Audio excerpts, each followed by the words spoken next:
Okay, a very special welcome. I will say that in 40 years, I have never done this before, to give a share on Erev Tisha B'Av. We are utilizing the allowance given to those that have regular learning without stop to learn at this time. This is a usual period where we desist from learning because it's already a time of great sadness. And Pikudei Hashem Yesharim Mesamchei Leiv.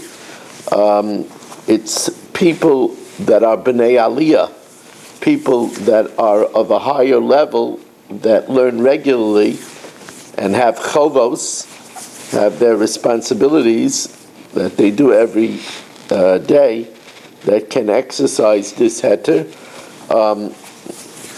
I also had a thought that as it is in the evening in Eretz Yisrael on Tisha B'Av, where we know that Eretz Yisrael is in the highest alert possible, worried about being attacked from all sides by our enemies. So what better thing can we do than to learn Torah as a schus for our brethren in Eretz Yisrael? The Torah is a sris, a shield b'fnei paranios, before retribution. So we learn with our brothers and sisters in mind. I just saw, it's a sad reality that the military rabbinate in Eretz Yisrael paskin that any soldiers that are in active duty are not allowed to fast on Tisha B'Av, which is, it's we realize they're sacrificing their life, they're sacrificing their ruchnias in order to protect Eretz Yisrael. So we learn for their protection. We'll fast for them as they fight for us. We are sponsored by Shalom Fogel, Nishmas Reb Yaakov Zeb Ben Reb Yehuda Aryeh, Rivka Bas Reb Yaakov Yosef, Tzivya Miriam Bas Gad, Yosef Ben Zion Ben Yaakov Zev, by Baruch Ian, Nishmas Yaakov Chaim Ben Abba, Esther Bas Gittel, Abraham Ben Shmuel HaKohen, Yosef Yemansky, with Akas HaTov to the Rav, the Zoom family, Nachas from children and grandchildren, A.B. Spry, Nachas from children and grandchildren, and Salah from London, and Joshua Rosenberg. We learn with a for Shalema for Shimon Yehuda Ben Gittel, and I should regain my strength, my Shemeh Ben Esther Fradel. I should have the strength to not only fast, but I'm supposed to speak tomorrow, and I'm advertised to speak tomorrow in TriStar in the afternoon, so I hope that I should have the koyach to do so. I'm feeling weak, but Baruch Hashem, my cough is much, much better. We are holding, as I don't have really time to chit-chat over here, we're a little bit on the clock over here, we are holding by Amar Rav Huna, which is on Mem Zayin Amid Beis, 5 lines from the bottom. And the whole Gemara talks about what we need. We need a volunteer over here. Oh, Eddie, thank you for stepping forward and volunteering over here. So what happens over here is Eddie takes poor Stephen and turns him upside down and says, if you don't want to, have a meeting between the ground and your head, sell me your field. And Stephen, who likes his head, sells him the field. The question is that sale a good sale? So I hope that you're envisioning the sight. It's easy to see Eddie holding Stephen upside down and says, that nice property, sell it to me. So says the Gemara, Amar Rav Huna, Tal yuha v'zavin, if he hangs him, and because Stephen doesn't like the blood rushing to his head, he sells it. Zvine. The sale is a good sale. Now, why should the sale be a good sale? Just because Eddie's a bully? Why should the sale be a good sale? So the Gemara has an interesting svara. My time, what's the reason? Because kol de mazvin inish, anytime Steve sells a beloved property of his, ilav the honest, if not that he was forced by life's situations, lo have a mazvin. He wouldn't have sold it. Unfortunately, he was forced by life situations. He can't pay the mortgages otherwise, so he has to sell it. So even though it's under duress, even so, the sale is a good sale. So of course the Gemara says, but that's different. That's self-pressure. Self-pressure, look, Steve made the decision voluntarily. It's different where it's self-imposed pressure. Self-imposed pressure, at the end of the day, Stephen makes a free decision to sell. It's different than where Eddie forces him, and he's not doing it with his free will. Ella says, the Gemara scratches that. The Gemara says, you have a point. Ella Kiditani, here's an interesting case. What happens is that Rabbi Kranz says that he's going to bring an oila, a burnt offering. And then he doesn't bring it. And Bezdin tells him, we heard you say you'll bring a burnt offering, you got to bring it. So we learn out from a superfluous Yakriv Oisai in the Pasuk that if he doesn't want to bring it, they force him to bring it. So the Gemara says, however, it could only be if he's doing it willingly. Because the Pasuk says, L'ritzaynai, it has to be with his desire. So how is that possible? So the Gemara says, Kaifin Oisai Achi Yomer Reitzani. They force him until he says, I want to. So you see that once you say, I want to, even if you're forced, it counts. That's what the Gemara says. The Gemara says, Kedetanya Yakriv Oisai. Now the full pasuk says, Im oila karbonai mina bakar zachar tamim yakrivenu. You should offer a zachar tamim. El pesach oyel mayed yakriv Oisai. So it already said yakrivenu. So why does it have to say yakriv Oisai? Again, to tell us that if Rabbi Kranz doesn't want to bring it, we force him. Now, Yochel Bal Karcha, I might think even if he maintains this is against my will, it can't be because L'ritzaynai, it has to be willingly. Haketzad. Kaifin I say we force him until he says I want to. So you see that if you force a person and he says, I want to, that counts. So here too, where Eddie holds Stephen upside down, and he says, okay, I want to, it counts. Says the Gemara, well, no. You're comparing apples and oranges. Bidul Mashani Hasam, perhaps it's different over there, because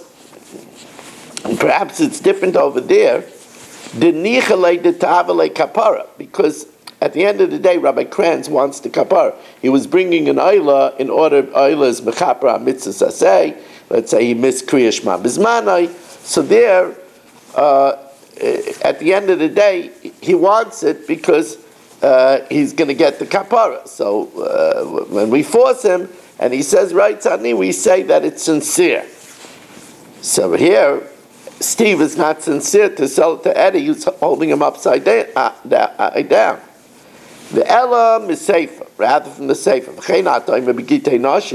We say by a get of women, Kaifin I say, we force the husband we force him until he says, okay, I want to give her the divorce.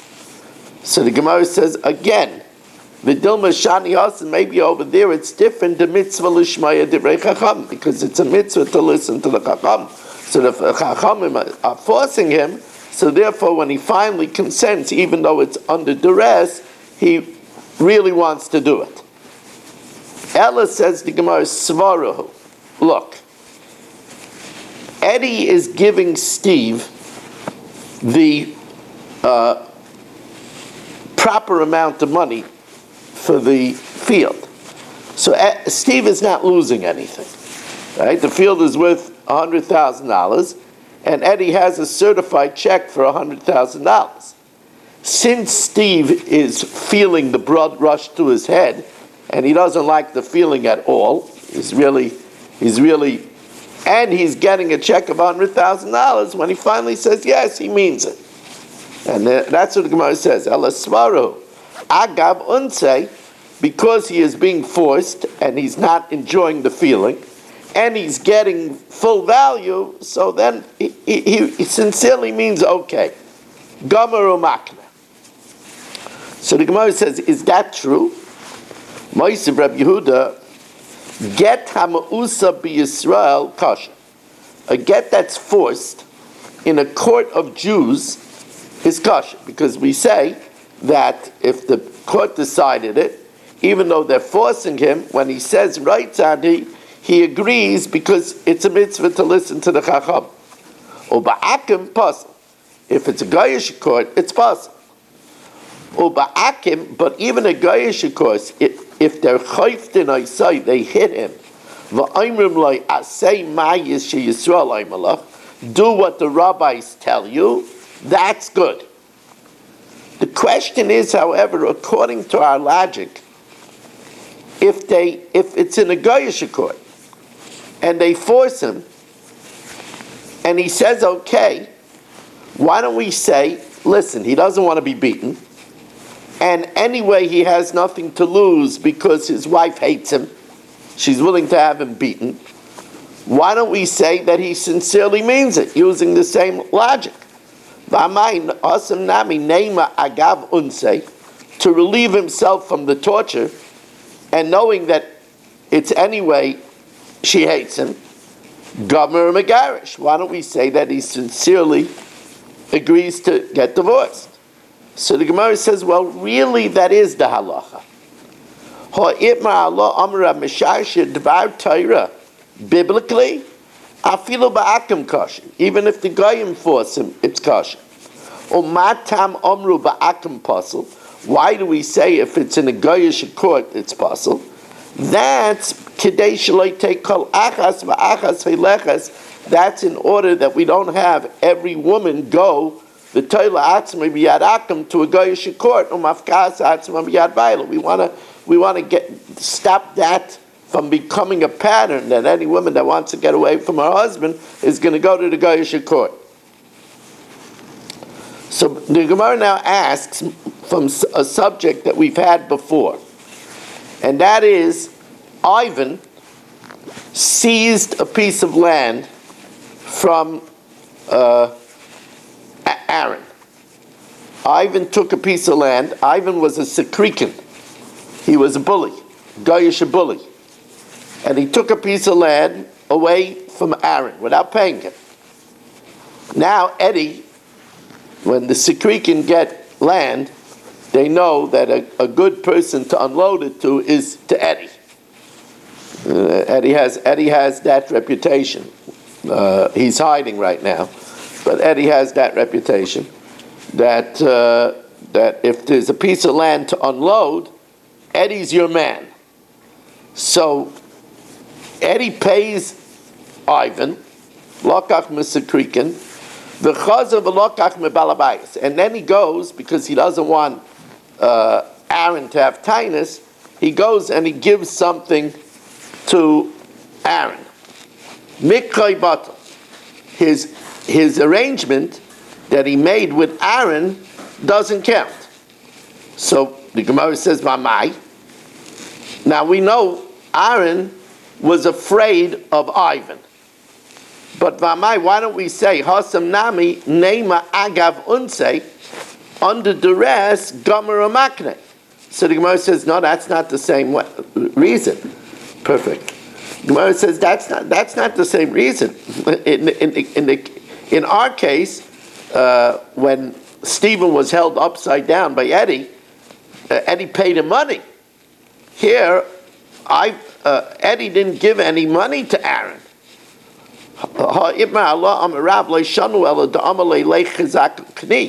That's only if Aaron just says to Eddie, go and take possession of it. Aval b'shtar kana. But with a shtar, and the Gemara assumes over here, shtar, excuse me, aval b'shtar, but if he wrote him a document, kind says the Gemara, Ulishmul, according to Shmuel, the Amar af b'shtar nami loikana, even where Aaron writes to Eddie a shtar, it doesn't count. Ma'i kalamema, says Gemara again. He's writing him a document, but he's not getting any money from Eddie. If he gets money, that's where we say, coupled with the fact that Steve got money from Eddie, and he's being held upside down, he's sincere. Here, Aaron's not being offered any money. Shmuel agrees that if Eddie, after buying it from Ivan, gives Aaron money, then the deal does go through. Says the Gemara, that karka ain't like Eddie can't keep the karka, mos yesh like. He just gets refunded the money that he gave Aaron. But why don't we say that since Eddie gave money, coupled with the fact that Aaron is afraid of Ivan, he gives it over sincerely. So why does he have to return him the karka? So the Gemara says, you know something? Who said this? This statement was made by Rav Huna. Rav Huna doesn't have to agree with Rav Beivai. Says the Gemara, Rav Beivai memrahu. Rav Beivai is just an Amoroic statement. And Rav Huna doesn't hold the Rav Beivai. Here's the bottom line. We still want to know what's the din where Eddie held Steve upside down and said, sell me your land, otherwise your head is going to have a meeting with the ground. Amarava hilchasa talyua b'zavan zvine zvine. If he holds him, hangs him up, and he tells him, sell me the land, otherwise there's going to be a big crash, the sale is a good sale. And we said that the svara for that is that anyway, Stephen is getting a $100,000 certified check, coupled with the fact that he doesn't want to have an accident, he sincerely sells it. But Veloy Amrin, this is only Ela Besada Stam, where Eddie says to sell me one of your fields. So Eddie gets to pick which field, and the Rashbam says he probably gives him the worst field. So there, at the end of the day, because he wants to save himself from getting hurt, he sincerely sells it. But if he wants specifically a certain field, which is Steve's best field, loy. If we don't see Steve counting out the money carefully, but if we see him counting the money carefully, that shows that at the end of the day he was in agreement. And even by Sadazu, where we say that the deal is not a good deal, that's only if there wasn't a way for Steve to avoid it. But if Steve could have said, the banks aren't open today, my wife has the checkbook, if he could have avoided it, if he could have avoided it and he didn't make an attempt to avoid it, then we don't say it's insincere, rather we say it's a sincere sale. The Hilchasa Bikulo, the law is that in all these cases where he holds where Eddie holds Steve upside down and says, "Sell me the land," and he sells it to him, it's a good sale. Even if it's this specific field and he couldn't have avoided it and he didn't count out the money, even so the sale is a good sale. Why? Because we have a parallel. A woman is like this field. Now, I have to show you Eddie's methodology of getting engaged to a woman. Now, I don't recommend this to your sons. They shouldn't do this. Eddie could get away with it because he's very dapper and, he's a big salesman all over the country, so the women are running after him. I don't recommend this methodology for other people. V'amar HaMeimer, Talyua v'Kadish.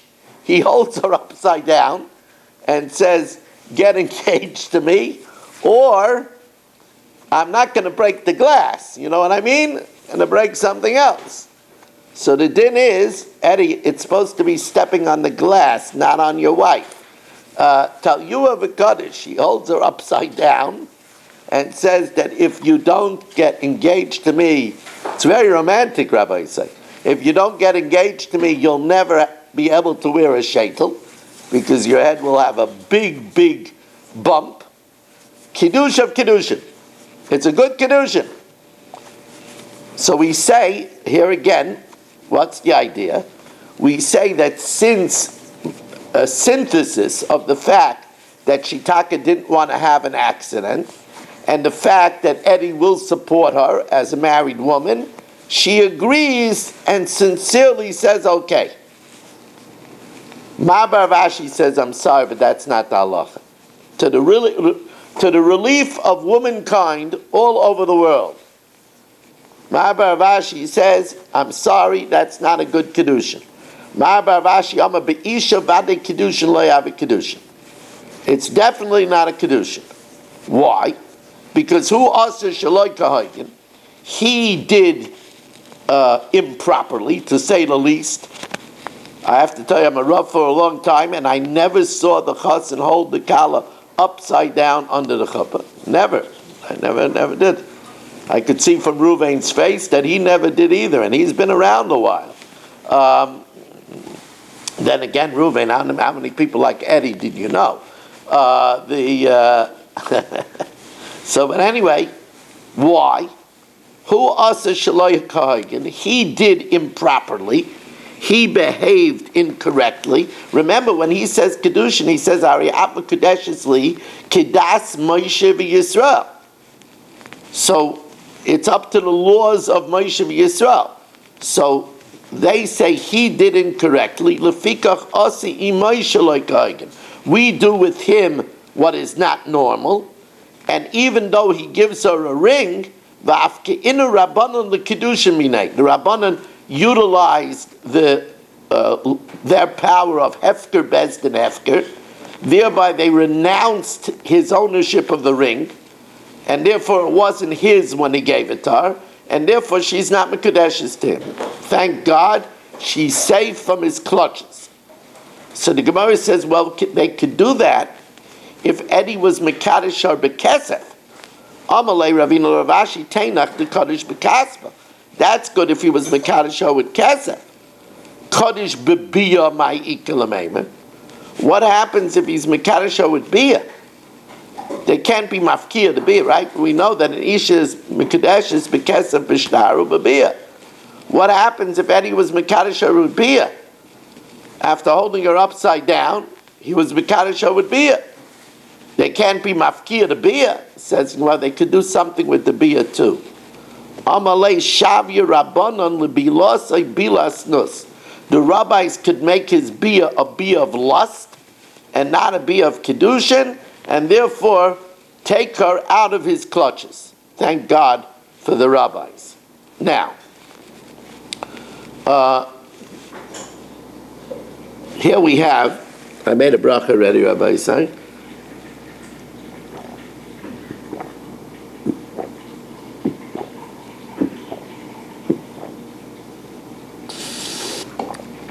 Here we have an actual case. And again, Rabbi Yisai this is a very special time to learn. It's an unusual time to learn, but it's a very special time to learn because there's very little learning in the world right now. In Eretz Yisrael right now, it's in the middle of the night, and people don't learn now because it's Erev Tisha B'Av. So our learning should be, as I said, a protection for one of the most, in our lifetime, this is one of the most dangerous times that Eretz Yisrael is going through. I, for one, don't remember the military rabbinate making a statement that the soldiers should not fast. So that's, they're just telling us the incredible high alert that Eretz Yisrael is on right now. And we are also on high alert. It's Achenu Kol Beis Yisrael with weapons of mass destruction. I mean, we're talking about drones that could be carrying all kinds of terrible things. So it's a really scary time for Klal Yisrael. So the Gemara now tells us, Tavi, I think, is a cousin of Eddie's. Tavi, Tala la Puppy, or Popeye, probably Puppy. Tavi, Tala la Puppy, he took Puppy and he hung him a kinra up on a kinra tree and told him, I'm not going to take you down unless you sell me your field. He has a very nice field.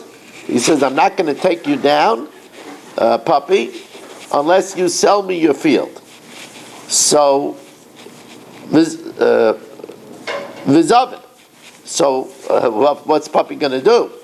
Puppy sells it to him. Chasim Rabba Barbachana. However, Puppy was a Chacham. A Chacham is Royas Anoilid. And Puppy saw that Tavi was getting very belligerent. So he took the sage precaution and he went to Rabba Barbachana and he signed beforehand a modah, a waiver, that any deal that he agrees with Tabi should be void from beforehand. So Chasim Rabba Barbachana a modah. Rabba Barbachana signed a modah, an advance waiver that Puppy wrote that nothing that he agrees to Tabi should be binding. And then Va'ashkalta, then Rabba Barbachana played along and also signed the shtar that Puppy sold the land to Tabi. Amr Avuna, Man Chasim Amaydah Shaper Chasim, the waiver is a good signature. Or Man Chasim Ashkalta Shaper Chasim, and the shtar is also a good signature. So the Gemara says that doesn't make sense. If the waiver is honored, then the subsequent shtar is meaningless. And if the waiver is not honored, only then would the subsequent shtar be meaningful. Manavshach, if the waiver is good, then lo yashkalta, then the shtar afterwards is not binding because he made a waiver that nothing he makes up with Tabi should be binding. V'yashkalta, and if the shtar is good, then lo moidah, then that waiver was not successful. So the Gemara says no. Hachi kamer, ilav moidah. If it wouldn't be for the moidah, for the waiver, then man dechasim ha'ashkalta. Then, if Rabba Barbachana signed the shtar that Puppy agreed to sell it to Tabi, Shaper Chasim, that would be good. Because Rav Huna l'tamei, Rav Huna goes according to his reasoning, Dam Rav Huna tal you of his oven, if you hang somebody up and he sells it, zvine, at the end of the day, the sale is considered a good sale. So, Gemara, it does come to the conclusion that we don't want to, give Eddie encouragement, and we feel for Steve, but the bottom line is if Eddie holds Steve upside down and dangles $100,000 certified check for the land, which is its fair value, and he agrees to sell it, even though it was under duress, the sale is a good sale. By a woman, it's not that way because we say that since he said Kedas Moshe Yisrael, we say that since he said Kedas Moshe Yisrael, we say that the Rabbanon were mafkiyas kedushin because they don't want Jewish women to be treated that way, and even if he was mekadosh b'bia, they are mafkiya the kedushin by saying that the bia is a bias nus. Now we are going to have the Mishnah Yomis at 10 to 10, 10 to 5, because I'm going to be doing it for the entire Olam. I'm just thinking maybe I'll do it now quickly for the whole Olam over here, so the Olam doesn't have to wait, and then I'll tune in again at 10 to 5. Why should I make the whole Olam wait here till 10 to 5? So let's just 10 to 6, Rob, right? Right, 10 to 6. Yeah, I meant. So let me learn the Mishnah Yomis quickly now, and then I'll do it again at 10 to 6 for the Olam in the Shul. So we are in the second parak of Bava Kama, and we are learning a very long Mishnah Hay. We're actually finishing the second parak. So Shora Mazik B'Rishus HaNizik Ketzad. If let's say we should pick somebody. Okay, Eddie. Eddie has a shar that's doing damage, and it goes into Dr. Block's property. Now, but Eddie's shar does unusual damage. It bites, it gores, it kicks, it tramples, and it's a tam. So Eddie, with great righteous indignation, says I should only have to pay a chatzi nezek because it's a tam and it's keren, it's meshuna. So shara mazik b'rishus hanizik ketzad nogach, if it gores, nogach, it pushes, noshach, it bites, Robots, it falls upon something, but it kicks. So b'rishus harabim, if it's in rishus harabim, since it's a tam, mishalem chatzi nezek. B'rishus hanizik, in the rishus hanizik, but if it goes into Dr. Block's property, even though it's mishuna, Reb Tarfon nezek shalom. The Chachamim say, look, it makes no difference where it is. It's mishuna. So even in Dr. Block's own property, it's only a chatzi nezek. So Reb Tarfon says, no, I'm going to make a kal v'chomer. Amalem Rabbi Tarfon. Uma b'mokum shehekil ala shein v'ala regel. Madach in the Rishus HaRabim, where we're makel on shein and regel, when an animal eats for its benefit or walks and does damage while it's walking, we said it's potter in the Rishus HaRabim because the pasuk says ubir b'stei acher. Rishus HaRabim shu potter. But if it's in Dr. Block's property, it pays a nezek shalom. Hichmer aleim b'Rishus HaNizik in Dr. Block's property. L'shalom nezek shalom. Mokum shehichmer ala keren b'Rishus HaRabim. We're machmer by keren in the Rishus HaRabim. Keren pays a chatzi nezek even in the public domain. L'shalom chatzi nezek. So einay din shenachmer alev b'Rishus HaNizik. So there it should be more, and it should surely be in Dr. Block's property a nezek shalom. Shalom nezek shalom. Amru lai. So they said no. Dayo lavo minadin lios kanida. It's enough that which we learn from should be like the source that we learn from. Ma b'Rishus HaRabim. In the Rishus HaRabim, Keren pays a chatzi nezek. After Rishus HaNizik, chatzi nezek. So he says we're not learning it out from Keren in the Rishus HaRabim. We're learning Kal v'chomer from Shein in the Rishus HaNizik, in Dr. Block's property. I'm not learning Keren in the Rishus HaNizik from Keren in the Rishus HaRabim. Ani odoin Keren miregel. I am learning out Keren from the din of regel in the Rishus HaNizik. Where we're lenient by shein and regel, that in Rishus HaRabim they don't pay at all. Hichmir by Karen pays Chatzi Nezek. Makom shehichmer al shein varegel b'Rishus HaNizik, that they pay a nezek shalom. Einoi din shenachmer b'Karen. So we're learning it out from the din of shein and regel in the Rishus HaNizik, where it's a nezek shalom. Amru Loi, so Reb Tarfon adds, Dayai applies to all components of the Kal V'Chomer. And the Kal V'Chomer only works because we say that Karen is more chomer than Shein in the Rishus HaRabim, because Shein pays nothing in the Rishus HaRabim, and Karen pays a Chatzi Nezek in the Rishus HaRabim.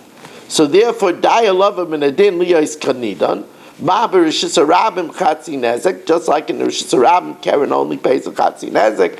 After Rishus HaNizik, it only pays a Chatzi Nezek. So that's a machlokes between the Rabbanon and Rebbe Tarfon. Rebbe Tarfon says that Karen pays in the Rishus HaNizik a nezek shalom. The Chacham say it pays in the Rishus HaNizik a Chatzi Nezek. Now, for the final Mishnah, Adam mu'id la'aylam. An Adam is always considered warned and pays a nezek shalom the first time. Bein shogeg, whether he does it unwittingly. Bein mezid, whether he does it willfully. Bein er, whether he's awake. Bein yashin, whether he damages in his sleep. Now, we're going to learn extensively in this Masechta that Adam Amazik pays Chamisha Dvar. He pays Nezek, damages, Tsar, pain, Ripuy, medical compensation, Sheves, unemployment, and Boishas, and humiliation. But he only pays these 5 things if he does it b'mezid. If he does it b'shoigeg, unwittingly, he only pays Nezek. And that we learned from the last teaching of this Mishnah. Sima es ein chavera, if he blinds his friend's eye, lo yaleinu, unwittingly, v'shiber el sakelim, it's like he breaks his utensils, v'shalom nezek shalom, in each case, even if he breaks it unwittingly, he pays, but just like when he breaks the utensil, he only pays damages, so also if he blinds the eye unwittingly, he only pays damages. Okay, Michal Avram, you'll keep me on, don't turn me off, so I'll be ready to speak to the Olam at 10:2. To the rest of my Olam, I want to wish all of you a easy fast and remind you that we will be back, Motzi Tisha B'Av Be'ezus Hashem, at 9:45. At 9:45. By the way, if you want, you can enjoy my burst of inspiration, which is on TorahAnytime.com about Tisha B'Av. That's a 13-minute share about Tisha B'Av, and it's on TorahAnytime.com. We want to wish everybody, first of all, to eat well now and to drink well, and perhaps take a pill in advance, and we will see everybody on the other end, hopefully with Shalom Al Yisrael and the Mashiach Tzidkenu at 9:45, Matzai Tisha B'Av. Have a good evening, everyone.